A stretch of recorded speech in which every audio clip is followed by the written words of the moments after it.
You see that flinch? How's that trigger?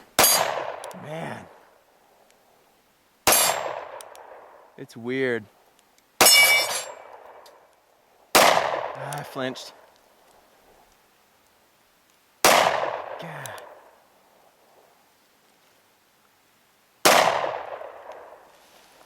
Alright, I'm sucking with this thing. It's a hard gun to shoot well. It is. Got a funky trigger. Hard. And Shoot the main plate.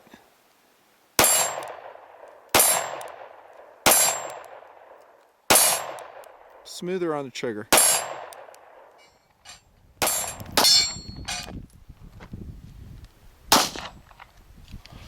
That's got an interesting trigger. As in, it sucks. Whoa. It's like the worst trigger on any pistol I've ever shot. That's horrible. I really hate that trigger on that gun. Oh, this has a mag lock too. Yep, the Kel-Tec PF9 trigger dominates that for ergonomics. Go ahead. Yeah, that sucks. Yep.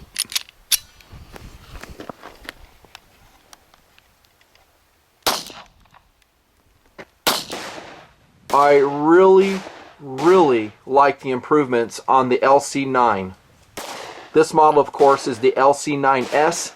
This will be an updated GRV here in the Nut and Fancy project on a concealed carry defensive pistol choice. It is officially year 10 of reviewing weapons, systems, and things for the good guys. Now, in some videos, at the top, I'll have a banner occasionally, a subscription button. If it's a highlight window, when you roll your cursor over it, it will show text. Oftentimes, we have put text in there that will say something to the effect of truth to make things better. Something along those lines. What does that mean? Well, it means exactly what you're seeing here, is that when honest feedback is given, non-agenda based, to a manufacturer, if they are wise, they can go back to the drawing table, they can take those, I think, well-founded criticisms to heart, and they improve the product. Now, the reason I'm acting like that is so different, so odd, so strange, is because in the gun industry, I think it is changing. I like to think that I've had some small influence on that for the better, but in years past, it wasn't that way. Is that they'd get a gun, they would softball, and it's still like that in a lot of media sources. A lot of YouTube channels here are like that. I think less so than in the print media.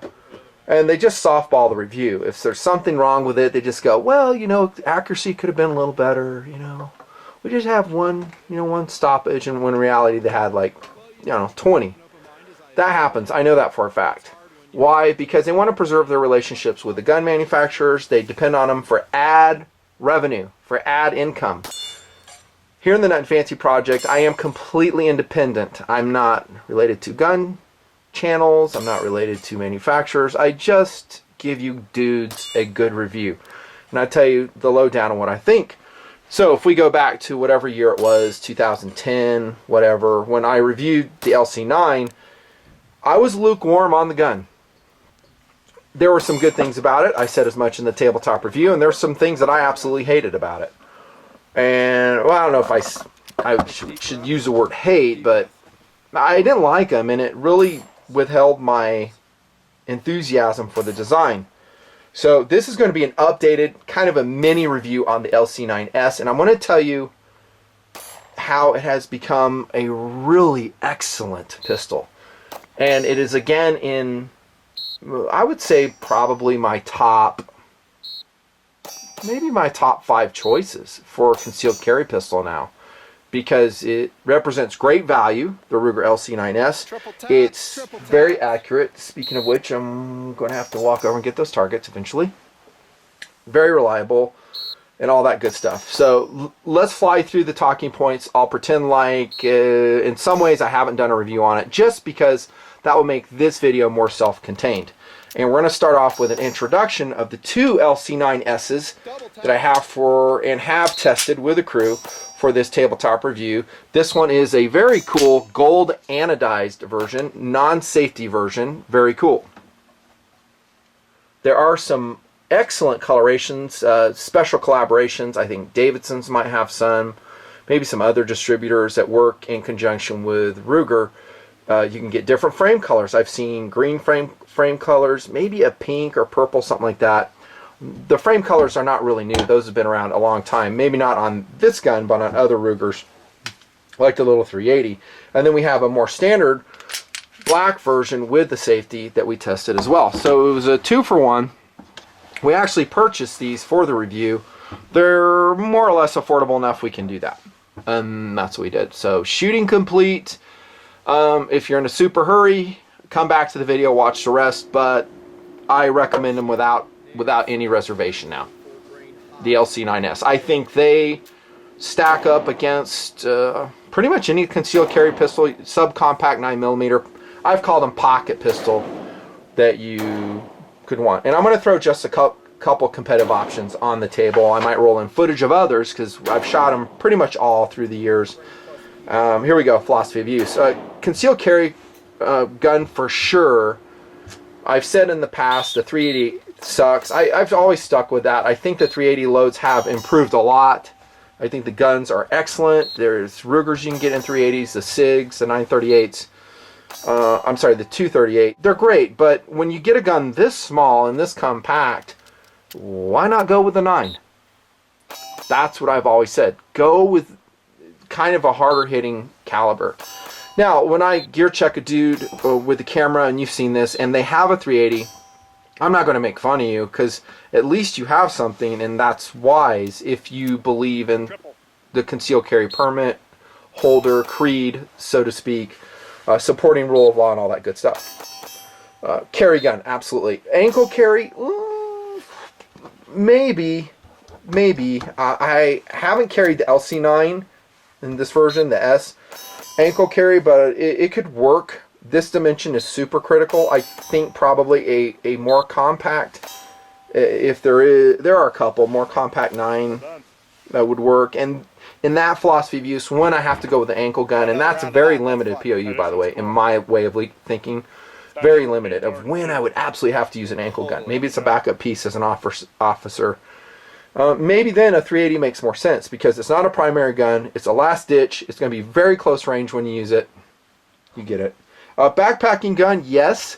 I wouldn't say it's a backpacking gun for grizzly. 9mm, no. It ain't going to cut it. Any pistol caliber will be pretty much underpowered as you shoot at your bear. I recommend a Glock 10mm. Minimum. Actually, I recommend just being smart and staying away from them. How's that? Yeah, because I have no desire to kill a bear. I love bear. Love them. And then home defense, probably not. It doesn't have an accessory rail. To me, that's integral to a home defense pistol. That's POU as I see it. The weight on the LC9S has not changed. That is an okay thing. I still think it is maybe a couple ounces heavier than it should be. But I'm very particular on weight, and I've never relented on that. 17.5 ounces with a finger rest magazine. It's 0.9 inches wide, so the dimensions have not changed on the LC9, which is cool. By way of reference, the PF9, which I'm not going to throw on the table for a change, with a 10-round magazine. That's a 10-round magazine. It's 15 ounces. This Car PM9 is 16.6 ounces. Yeah, it's still hanging around. Still got it. Firepower has improved. So we've got now, and this is one of the things I said once upon a time, that when I compared it against the 9-round PF9 mag, I was like, hey, LC9, where are you at? Well, they're right here. They got it. So that's cool. Make sure I have the right magazine. I have so many guns and magazines, it's easy to get them mixed up. Yeah, that's the right one. So you can do 10 rounds total firepower now in the LC9S as well, so 9 + 1. So awesome. This would be a great backup magazine in your carrier. You should have a carrier. There's lots of different ways to integrate it. I think most of you guys are carrying inside the waistband from what I see. I got to get these targets when I'm talking. almost exclusively, actually, that I'll see dudes, and sure enough, inside the waistband. And that's totally good with me because apparently your self-image is not strong enough to wear a fanny pack. Kidding. You guys know I rock that. No apologies. I love it. Firepower, therefore, is standard. 7+1 or 9+1. That's all good. I think the magazines are readily available for the LC9S. They run the same mag that the LC9 ran, which is excellent. And they're affordable. Most of the magazines that Ruger puts out are affordable. Well done. And that will take us to accuracy. It is an interesting question of which gun that you personally can shoot better. I'm talking a concealed carry permit gun, like a subcompact 9. It's kind of fun. Maybe the one I've shot the best is, well, I'm going to show it. It's going to be a Walther PPS. The Glock 43 is laser accurate for me.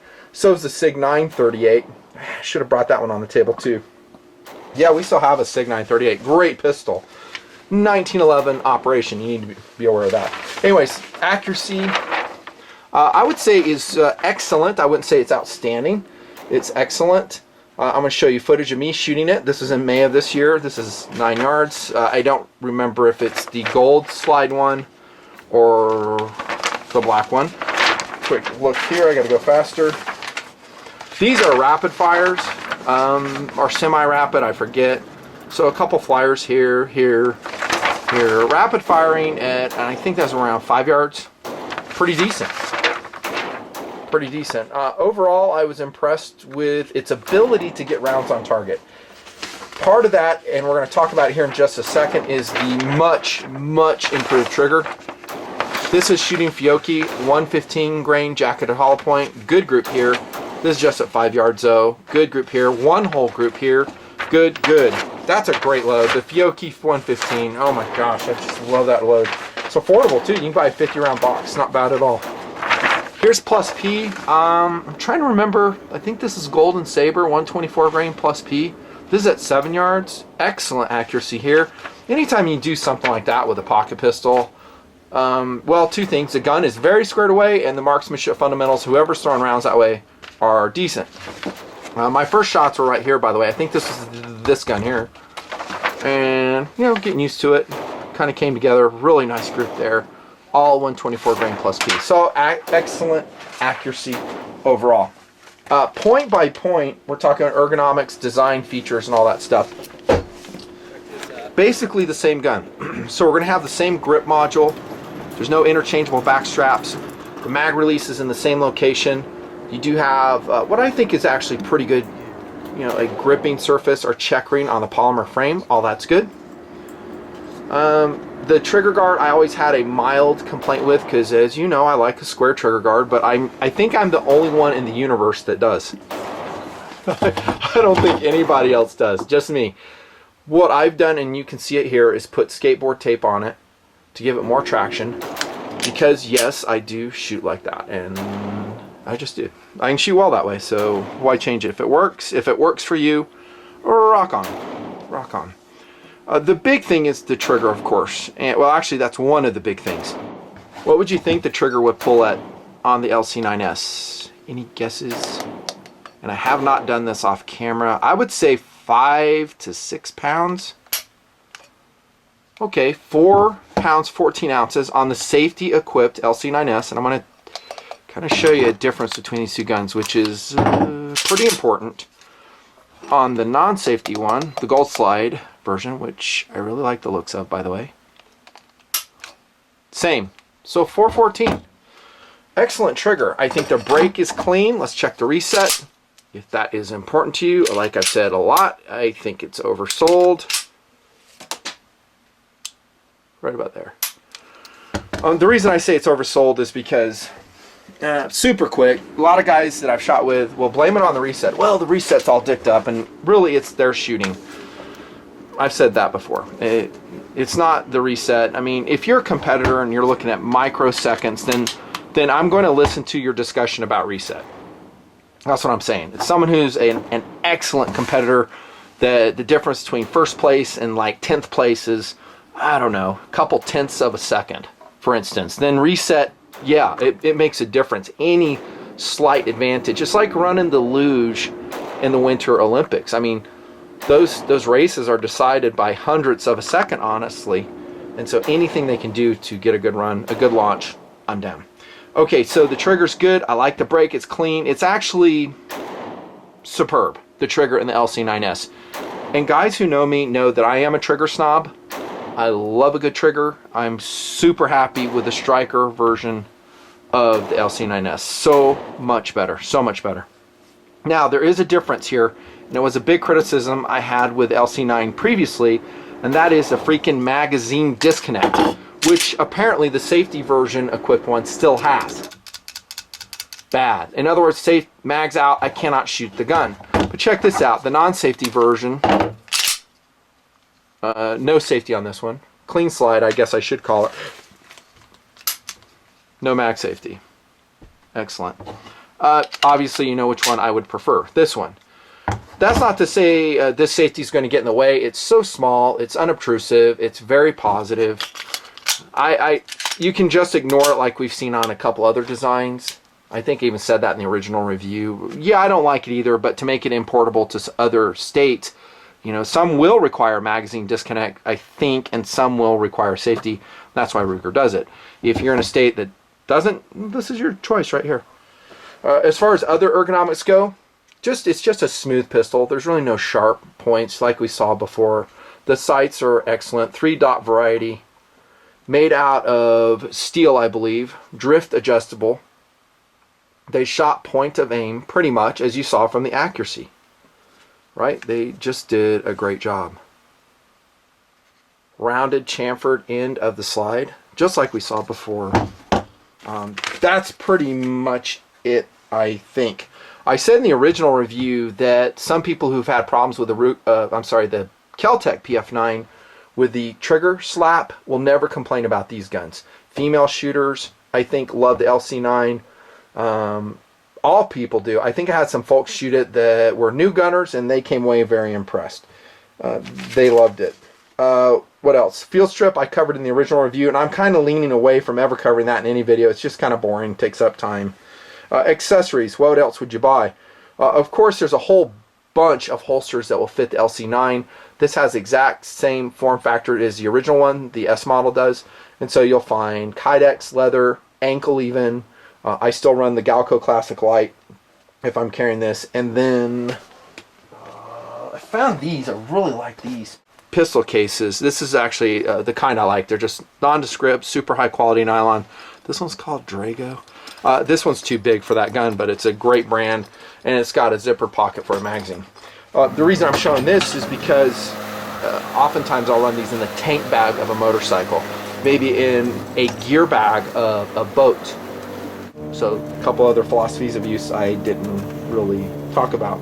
There is no accessory rail. We talked about that already. So that means you don't have to worry about a light, and that's why I'm saying again, it's really not a home defense gun, really. I much prefer something bigger, more stable, maybe a longer slide. And I wouldn't change the sights out. There are night sight options for the LC9 if you feel like you need some tritium sights, by all means, rock on. I did not try to replace them. Kind of because the night sights I've been running, I mean, I've done this for so many decades, they just grow dim, and then over time I'm like, well, they just died, and I just leave them on. So in the end, with some dead tritiums versus these are going to be brighter, at least in regular lighting situation. You can see the Allen head screw, by the way, which locks your windage in. Steel trigger, by the way, I forgot to mention that. It's not polymer, so there's no pre-flex in it, which I don't like. Ergonomically, too, when you have that 9-round magazine in, look how much gripping surface you have versus a finger rest magazine. I've really never had a problem. I've always said this with an abbreviated magazine, shooting it well. A lot of people go, oh my gosh, I can't shoot it. It really comes down to trigger control and breath control. And sight picture, of course. Durability and reliability. Well, we shot both of these guns, several hundred rounds at least, to include hollow point, FMJ, variety of ammunition. 0 jams that I can recall. Zero. Now, the original LC9, this is ancient history, but people were, I didn't see them, but they were saying they had like primer strikes, brass shavings, blah, blah, blah. I don't see it. Once again, the extractor is right there, external, pretty large, well done. I didn't see any floor plates falling off or any magazine issues at all. That will take us to competitive options as we wrap up this mini review on this so much improved Ruger LC9S. I'm so stoked. By the way, if you watched, what video was it? Oh, it was the PPS M2 video. I said we didn't know where our original PPS was. We found it. It was in a gear bag. Yeah, it's a long story. Here it is. I really love what they call the PPS Classic, not the M1. The M2 is good, but I actually like the Classic better. And I thought it'd be an interesting, comparison throwing these two guns up against each other in form factor. Like I've always said, the PPS looks very kind of slabbish in appearance. It really isn't. It's kind of a visual illusion, I think. The two guns are actually very similar except for this dimension right here. And this what makes it so interesting. The PPS is longer overall, longer barrel, longer sight radius, all of that. To its credit, the PPS I feel is a more accurate gun than the LC9S in my hands. So at 50 yards, let's say a 10-inch plate, I can thwack it with this gun. I can do it with this one. I think I'll miss just a little bit more, maybe a lot more, depending on what kind of day I'm having. This one has a more square trigger guard. It's got the old style trigger guard mounted mag release. I've never had an issue with that, and never had an issue with the back straps. Things I talked about in the updated review. But man, do I love this gun. It's so cool. But it's going to be much more expensive than an LC9S. It's an option. Just an option. This one, by the way, is coming out of tank bag. Chamber's empty. Magazine is hot because it's in current service, the Glock 43. Oh, I like me some Glock 43. I love it, love it, love it. I don't have the extended base plate on this one. They do make those, the followers now that will give you an extra round. Look that up, and I am running that in several of my Glock 43 mags. So you get a very lightweight, compact, thin Glock pistol. Let's compare the overall lengths. Very similar, but you can see once again, if I line up the sights, that the LC9S is a stubby little guy. It's funny because you look at the 43 and you go, wow, that's a tiny gun. It's definitely thin. It looks thinner than the LC9, but I think they're going to be almost identical. 0.9, I forget the exact dimension on the 43. Both are super carryable. The 43 I'm carrying a lot these days. A lot. In the Galco Classic Light holster, it disappears. Is it heavier than a PF9? Yeah. Definitely more durable. And more accurate, actually. So it's just kind of my go-to. And last but not least, I just have a couple on the table. The PM9 or the CW series, if those are even selling. I wonder how they're selling within all these cool pistols. And I'm going to mention some others. The Glock 938, Keltec PF9, Smith & Wesson M&P Shield. What a great gun that is. The Beretta Nano I've never liked. I never ever liked that gun. The Kimber Solo, I think that's a picky gun with ammunition. I would probably, I shouldn't say that. I've talked to a couple guys, the Kimber Solos, and they're running a lot of different, I would say a couple ammunition types with them, and they're happy with them. It's expensive though, whatever. Glock 26, 27, they're going to be a fatter version of the 43. I love me the 26s in the cars. And several others that I have forgotten. Go look at my pistol shootout series. That was posted about 2 years ago, and we ran a whole bunch, and I may do that in the future. Just for kicks and, updating perceptions of pistols, because things change if you're honest in your assessment of the item. So I kind of feel like, back in whatever it was, 2010 with a regular LC9, if, I come to the table, I go, hey, this gun's great, and I say it like every other gun magazine says it, like, well, the trigger's totally manageable. It doesn't, no problems at all. Not just me, it's a bunch of people saying it. Instead, we go, no, the trigger's awful, really bad. And we want a version without a safety, without a magazine disconnect in it. Boom, here it comes. Oh, and I forgot to mention this, and one without that stupid chamber indicator in it. Didn't the original LC9 have that? It was like the SR9. I could be off on that, but I didn't like that either. So we don't need those protectionist features, and here, this is the best version they have right there. So kudos. The LC9S is a total win. For around $350, $375 for a specialized version, Totally worth it. Magazines are affordable. Done.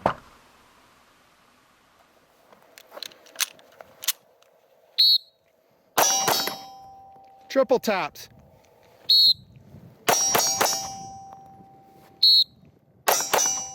Reload.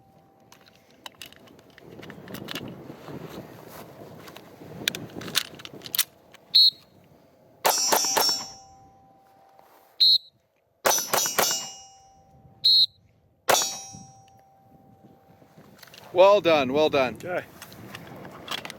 Feels pretty good. Great pistol, Yeah, huh? it feels good. It does. The LC9 is fixed. Great gun. All the problems are bye-bye. The fly even approves.